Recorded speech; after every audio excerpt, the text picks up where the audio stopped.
Baik, assalamualaikum warahmatullahi wabarakatuh. Kami dari kelompok 1 mata kuliah Sistem Informasi Lingkungan akan mempresentasikan sebuah makalah yang berjudul Sistem Informasi Lingkungan. Baik, assalamualaikum warahmatullahi wabarakatuh. Perkenalkan, nama saya Angga Adi Pratama akan mempresentasikan sebuah makalah yang berjudul Sistem Informasi Lingkungan. Baik, langsung saja. Sistem Informasi Lingkungan atau SIL adalah suatu program sistem informasi yang berisikan data status lingkungan hidup suatu daerah atau kawasan yang dikumpulkan secara digital dilengkapi dengan peta, foto, video, dan multimedia lainnya, dan biasa disajikan dalam bentuk peta sumber daya wilayah tersebut. Maka perangkat digital yang digunakan adalah ArcV yang diintegrasikan dengan Sistem Informasi Geografis atau SIG. Dalam Sistem Informasi Lingkungan terdapat komponen yang meliputi masukan atau input, proses, keluaran atau output. Yang pertama, sejarah dan perkembangan sistem informasi lingkungan. Sejak tahun 2002, bersamaan dengan penerbitan Laporan Status Lingkungan Hidup Indonesia atau SLHI, pada tingkat nasional yang dilakukan setiap tahun, diterbitkan pula Laporan Status Lingkungan Hidup Daerah atau SLHD pada masing-masing pemerintahan daerah, provinsi, dan kabupaten atau kota. Di Indonesia, pada awalnya pemerintah daerah sebelumnya telah menyusun neraca lingkungan hidup atau NLH yang dimulai sejak tahun 1982 yang berubah menjadi neraca kependudukan dan lingkungan hidup daerah atau NKLD pada tahun 1986 dan berubah lagi menjadi neraca kualitas lingkungan hidup daerah atau NKLD di tahun 1994. Pada tahun 2014, sebagai tahap awal pengembangan telah dibangun sarana penyimpanan, pengolahan, publikasi, dan berbagai data informasi. Sejak tahun 2014 dikembangkan sarana dan prasarana yang lebih memadai untuk mendukung dan memfasilitasi pengelolaan data dan informasi lingkungan hidup bagi pemerintah daerah maupun pemerintah pusat. Untuk mencapai tujuan tersebut, KLHK melalui Pusat Datin dan Informasi atau Pusdatin telah mengembangkan sebuah portal Sistem Informasi Lingkungan Hidup atau SILH sebagai media online yang akan dijadikan sarana penyimpanan, 2. Lingkungan sebagai kebutuhan manusia. Sejak mulai peradaban, manusia mulai menemukan api. Manusia semakin lebih berkembang untuk bertahan hidup.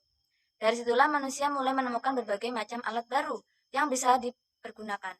Sampai pada masa industri, yakni ketika manusia sudah menciptakan berbagai macam alat-alat baru yang digunakan untuk berbagai kegiatan dan membuat banyak benda baru.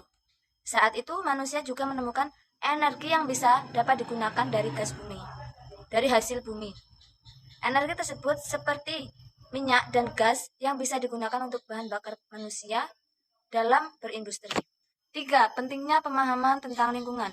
Pengertian lingkungan adalah kombinasi antara kondisi fisik yang mencakup keadaan sumber daya alam seperti tanah, air, energi, surya, mineral, serta flora dan fauna yang tumbuh di atas tanah maupun di dalam lautan.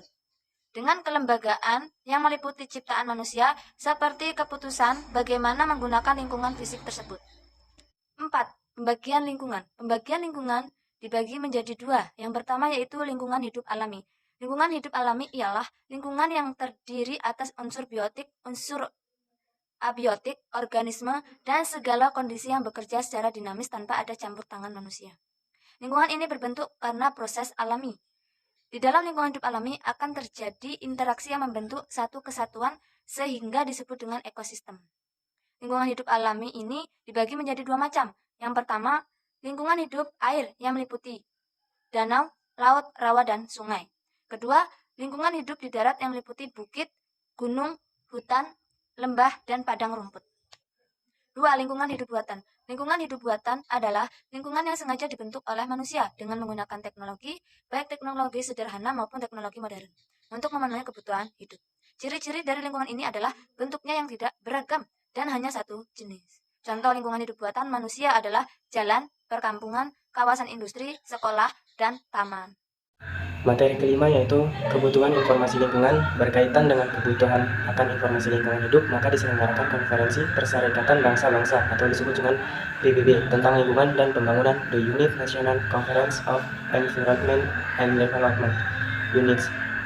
Di Rio de Janeiro tahun 1992, pertemuan ini menghasilkan strategi pengelolaan lingkungan hidup yang dituangkan ke dalam Agenda 21.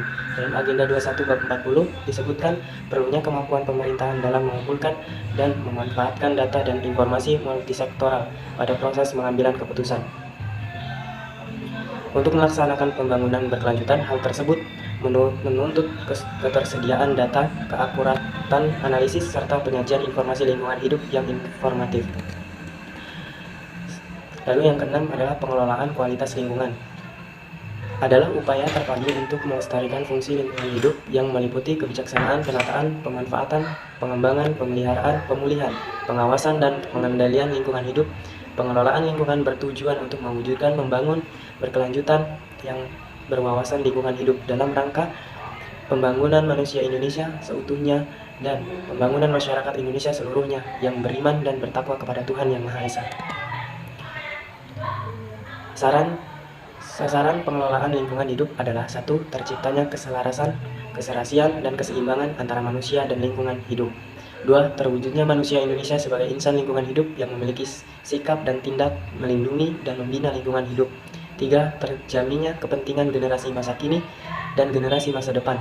Yang keempat, tercapainya kelestarian fungsi lingkungan hidup. Yang kelima, terkendalinya pemanfaatan sumber daya secara bijaksana.